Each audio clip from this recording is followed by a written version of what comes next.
It was difficult attending meetings and realizing there were so few women on the platform. And I thought, right, well, I'm going to write to them and say, I want to give a lecture. Hello and welcome to the Rhinoplasty podcast with me, Dr. Cameron McIntosh. We are continuing in our April The Leading Ladies theme, proudly brought to us by Pentax Loops. Pentax Loops have changed the game for me completely. Operating rhinoplasty without loops that can protect your neck can only hurt. So those of you who are interested in wanting to perhaps get a discount on Pentax Loops, you're going to have to wait until the end of the show. I'll give out the information and you can email people and ask for a discount. So today's podcast comes all the way from Sydney, Australia. This is a very special woman that we have on the show today. She was one of the finalists of the nearly 140 people who spoke at the World Rhinoplasty Day last year, proudly brought to you by Saucer. But she is not just a facial plastic surgeon, she's also an artist. And not just a normal artist, but a portrait artist of all things. Jill Dunlop, what a pleasure to have you on the show. Thank you for being with us today. Thanks very much. It's a very great pleasure to be here. So I'm really looking forward to what you've put together here. What stands out to me is excellence. All the interaction I've had with you, you're absolutely excellent in what you're doing. You've actually put together a video for us to tell your story about this marriage between art and rhinoplasty. So I'm very excited to see that. So before we even get to the video, you're going to be telling your story, but I'd love to know how you found the two complementing each other in terms of you as a facial plastic surgeon and understanding the anatomy so deeply of the face, and yet on the other hand, you work in various mediums. Yes, portrait art seems to be your main medium. But how do these two complement each other? I think it comes into play when I'm putting together grafts and I can look at the material, and because I work 3D all the time, whether it's painting or sculpture, I can imagine what's going to come out of that piece of nasal septum, and I can cobble things together that would be laborious if you had to measure things. So I think it really helps in that regard. So I'm just used to 3D, things in space. So as a young boy, I went to various art lessons. My mum was an artist and she got us very involved. And what I then went into this canoeing career and into sports and kind of missed the art. Then I've slowly come back into it. And I clearly remember about 6 years ago in Dallas at one of the American meetings, they had a parallel session on sculpture. And that was fascinating seeing these surgeons who used to using their hands and their scalpels to now we were told we had to build noses, we had to change noses, and I've since carried that through quite a lot. I love trying each of my family members to try and emulate what their nose looks like, and it's actually very difficult. Yeah. The easiest thing to work in is wax. I find clay is just a little gumby, clunky. But wax tends to hold things, but you do have to warm it up. But eventually the warmth of your hands will help push the wax in the right direction. Okay, well, that's interesting because I've used clay. And I know Boris Kacha in Istanbul, he almost every week on Instagram, there's something about him working in clay and how he tries to get all these angles on the nose. No, I think it's easier with wax. And you can heat an instrument, a bit like a soldering iron, and cut into it with heat as well. You can heat up wax in a saucepan and add things onto it. A frying pan would be just as good. Wax is fabulous if you want to cast it into bronze. So I haven't done much sculpting in the last little while because I've spent my time doing lots of portrait commissions. But if I had to sculpt in anything, it would be wax. Awesome. So, Gillian, before we go into this great video that you've put together for us, I've got because it's very interesting because should your daughter be a rhinoplasty surgeon or an artist, and we're going to get to that answer at the end. I had a question for you. If for the patients who are listening to this podcast, what are the important messages you'd like to give out to patients? Perhaps somebody who's considering to want to have a rhinoplasty? I think you have to be in the right frame of mind. I think you have to be prepared for um, change, and that's not always easy. Some people are excited, they always want to have their bump removed, but you have to remember we're artists of the face, and the face will look different. And there is a transition period. Now, luckily for us, people quickly forget what their nose used to look like. I think these days, with our wonderful surgical techniques and our fabulous tuition from people like Toriyumi and Rick Davies, it's the safest time to ever have a rhinoplasty.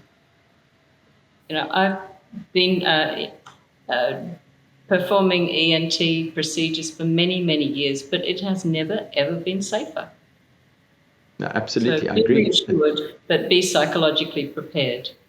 Yeah. Oh, thank you for that. So without any further ado, we're going to roll in this video that you've done, and then we'll catch up again at the end. Should your daughter be an artist? Hello, I'm Dr. Gillian Dunlop, an ENT and facial plastic surgeon from Sydney, Australia. My surgical career pales in comparison to the great names such as Dean Toriyumi and Rick Davies. But I do have a passion, and it is that passion which has led to my dual careers as both a portrait artist and as a surgeon. What I hope to emphasize today is that a career in the arts, although praiseworthy, has limitations. Having parallel careers as both an artist and as a surgeon is daunting for me, but one career does not exist without the other. They are symbiotic. One propels and informs the other. I would not be a successful portrait artist if I were not already an ENT surgeon. To explain, I want to tell you the story of the princess, the pea, and the professor. One day, a professor came to see me. He said, I ate my lunch too fast, and I think a pea has gone up the back of my nose. Ah, I'll have a look with the endoscope. So I sprayed him with cofenolcaine, and we waited for the local anesthetic to kick in. We chatted away and then realized we both knew Professor Jan McCready, his neighbor and my mentor. As expected, there was no pea in the nose and much reassurance was given. That night, Jan McCready called me to thank me for looking after her neighbor and colleague. We talked about my ENT career, my portraits, my family. Then Jan asked if I would like to paint a portrait for the University of Sydney of Dame Quentin Bryce. At that stage, she was the governor of the state of Queensland. It was my good fortune that whilst painting her, she became Her Excellency, the Governor-General of Australia. My point is this: life is what happens along the way. Machiavelli said, success depends on fortune, timing, and circumstance. Painting Dame Quentin Bryce led to a meteoric rise in my portrait career. All my life, I have wanted to be an artist, and now my medical career and my medical colleagues had given me a huge leg up. My training as an artist didn't come easily. I was born into a medical dynasty. Here we all are at my younger brother's graduation. All 6 children studied medicine, a record for the University of Sydney. Where was my art in this medical dynasty? How did I learn to paint this life-size portrait of the opera singer Teddy Tahu Rhodes? As kids, we went to boarding school. My father wasn't going to pay for me to learn to paint, so I took French, German, and Latin and top levels in science, maths, and English. But I still found time to draw.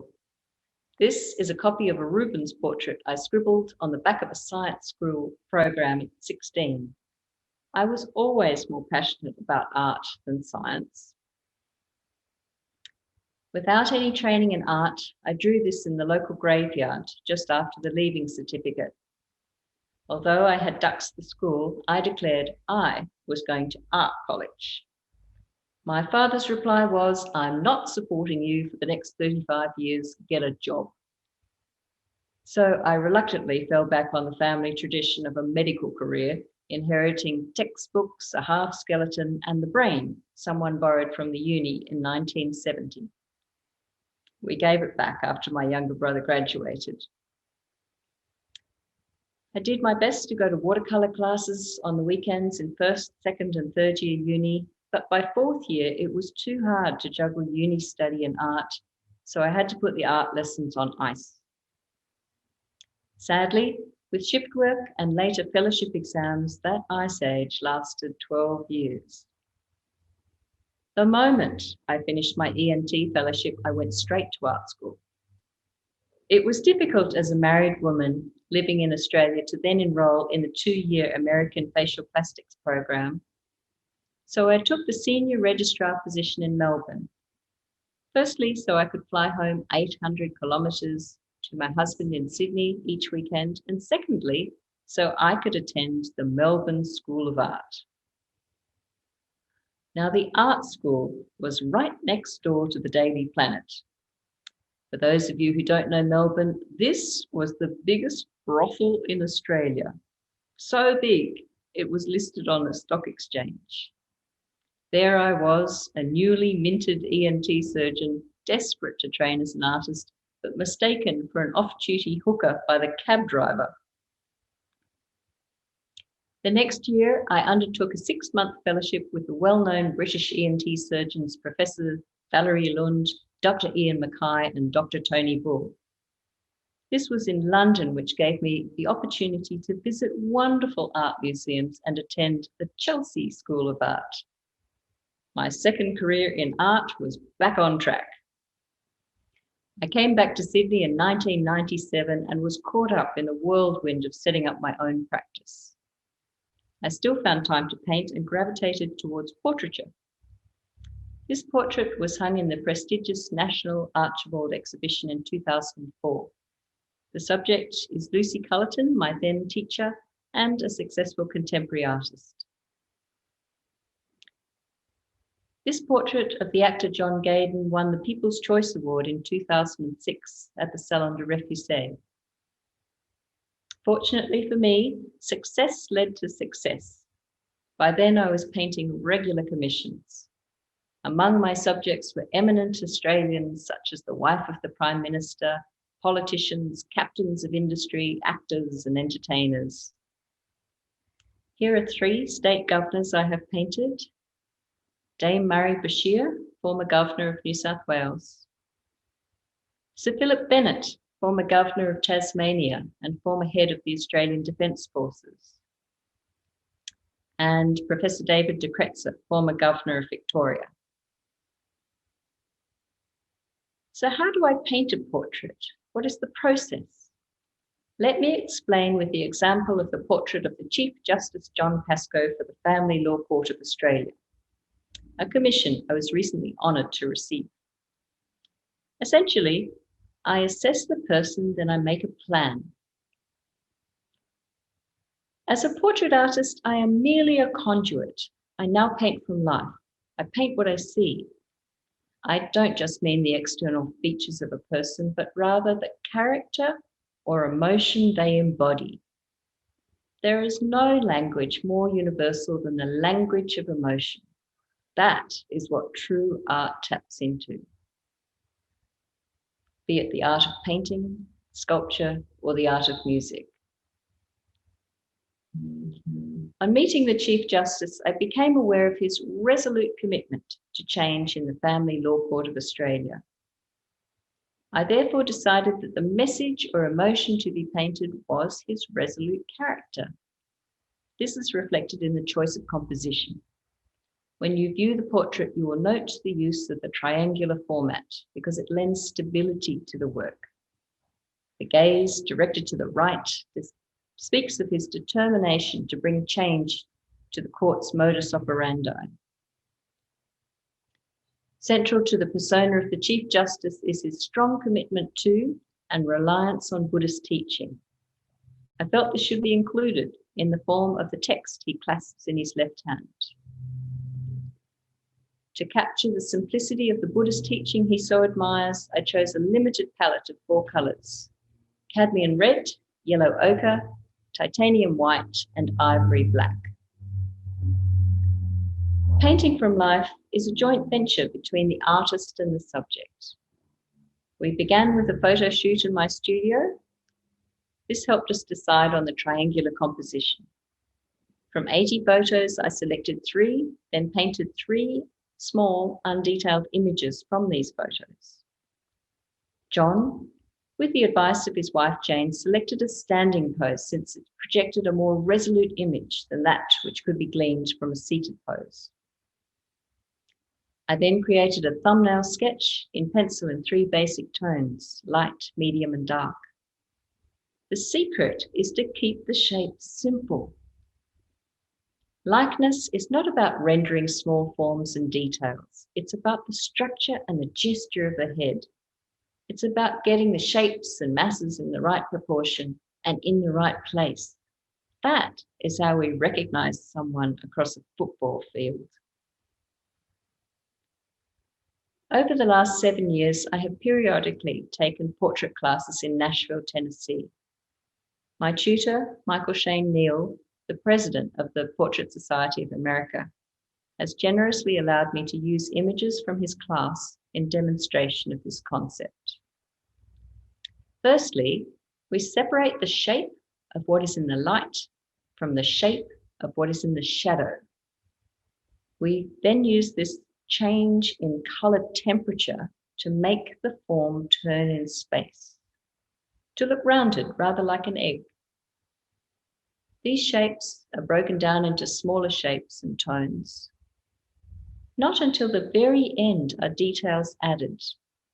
Likeness has so much more to do with the relationship of shapes rather than a shopping list of eye, nose, mouth. Details do make the image more interesting, but it is surprising how little detail we need in order to recognize the person. Note this way of creating an image is in stark contrast to a photograph where all edges are sharp and there are plenty of details. Next time you go to a modern art museum, look for this. If it seems like a photograph, it probably is.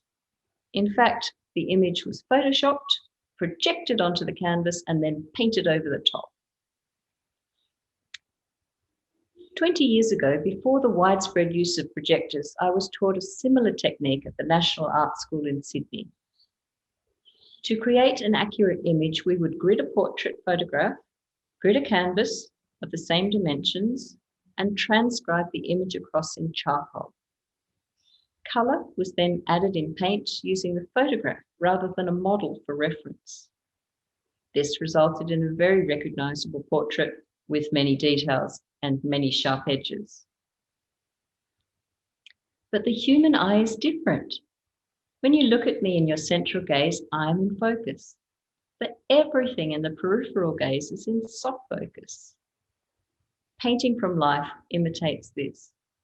Sharp edges are then reserved for important details, reserved for the focus of attention. These days, that is why I prefer to paint from real life. It is a more truthful representation of how we actually see people.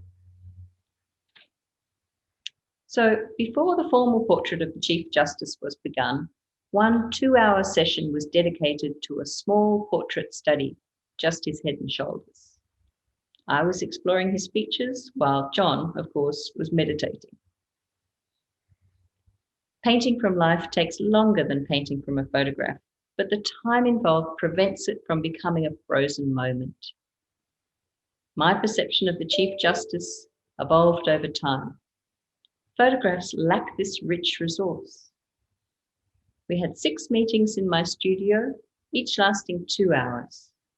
The Chief Justice posed in 15 to 20-minute sessions, each followed by 10 minutes of chat and cups of tea.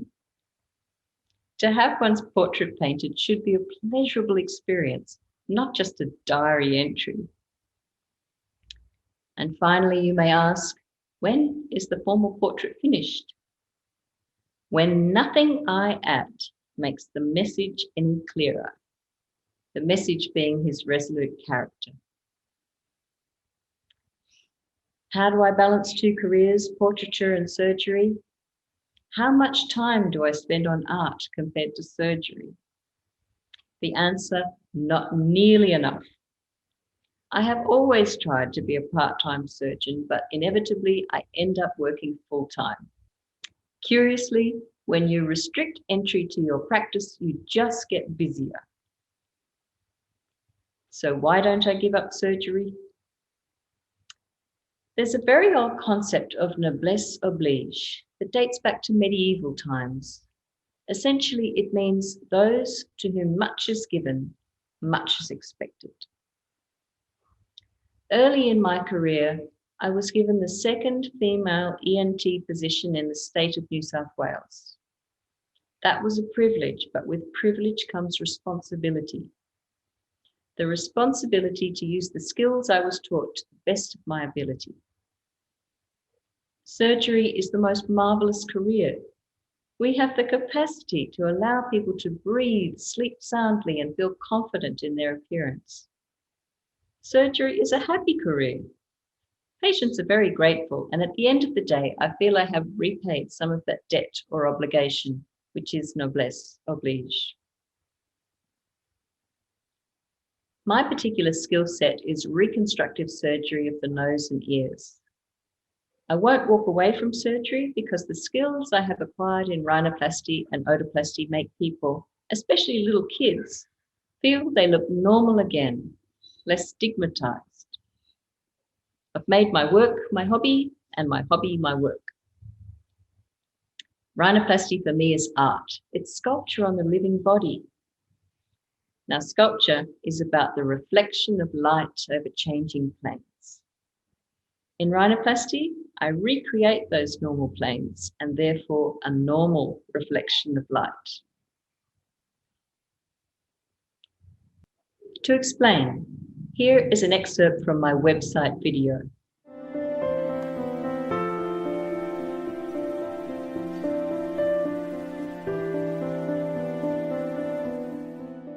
In my surgery, I use my skills as an artist. Painting and sculpture are about looking at the way the light falls on an object. The line made by the reflection of light, which artists call the light reflex, gives the sculpture form and shape. This is my copy of Degas, The Little Dancer, a work in progress.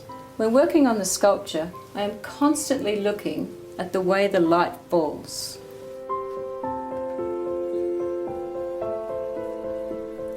Now, in one of my portraits here, you can see it's the light that gives the nose form and shape. In rhinoplasty, if you can get that light reflex right, the nose will photograph well.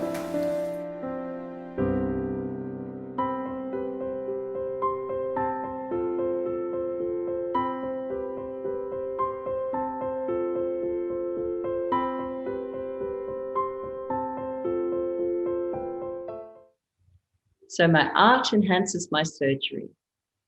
My reputation as an artist provides a point of difference in the crowded rhinoplasty market. People will even travel vast distances to have a rhinoplasty performed by an artist. Conversely, my work as a surgeon has propelled my career as a portrait artist. As a surgeon, I mix in circles of people and institutions that readily commission portraits. I'm known as the surgeon who paints. This portrait I showed you earlier is of Barbara Williams, who donated $42 million to the Rodney Williams and Garnet Pass Foundation for Medical Research. My portrait of Professor Michael Grigg, the former president of the College of Surgeons, hangs in the college in Melbourne. I've also painted 5 or 6 ENT surgeons and several physicians. Professor Jerry McCafferty, who at one time looked after every Aboriginal child with ear disease in Queensland. Dr. Ted Beckenham, premier Sydney ENT surgeon who passed away in 2013. This portrait is now the title page of the Australian ENT online journal. This is a portrait of my father. He said, I'm not supporting you for the next 35 years. Get a job. Well, 35 years have passed, and now I understand his reasoning. He made sure I had a means of being financially independent. Would I recommend a career in art? 5 years ago, I was sitting in the office at home and my husband's mobile phone buzzed next to his computer. Then it buzzed again and a third time. I checked the text to make sure it was not something important. The texts were from his girlfriend, the girlfriend I didn't know about.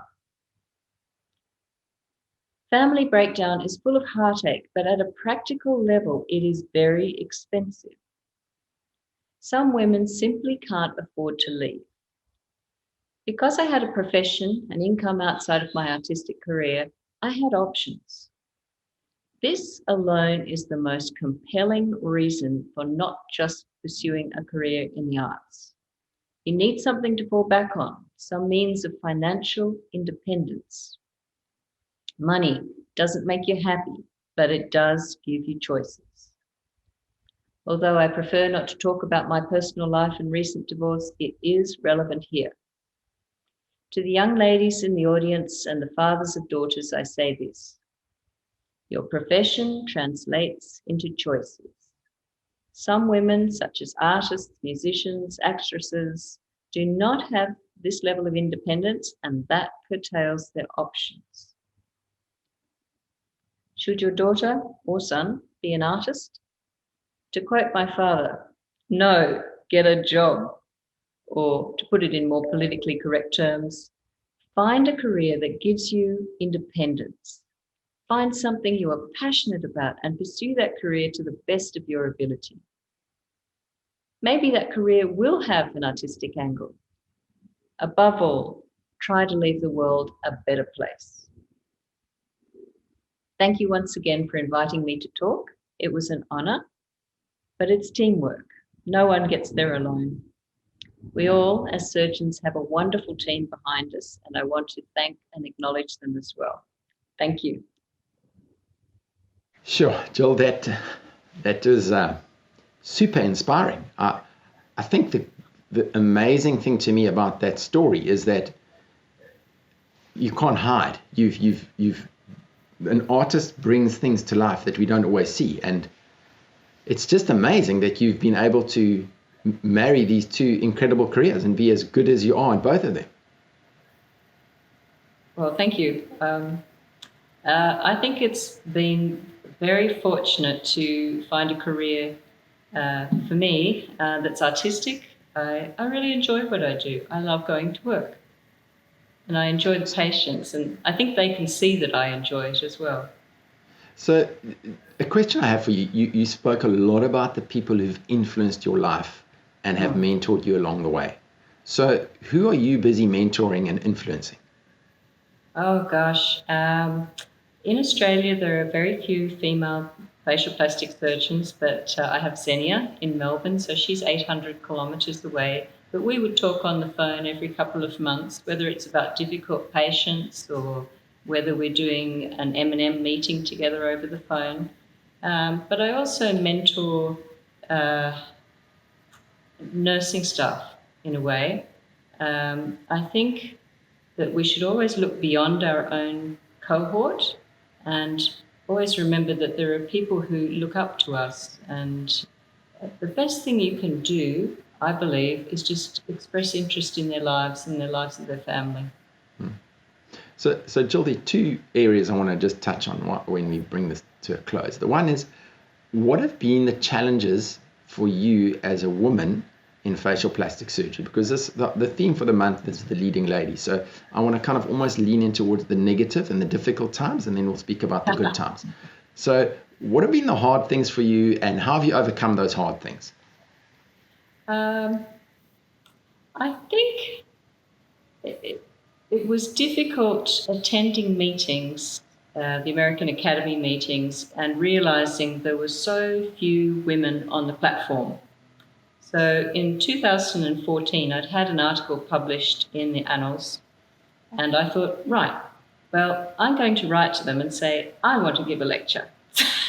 So I did, and I talked about rhinoplasty and art, and they put me in the opening session of the opening day in 2015. So it was a little brazen of me, but I just felt that the tide had to turn, and I'm very chuffed to think that there are now so many women, so many American women.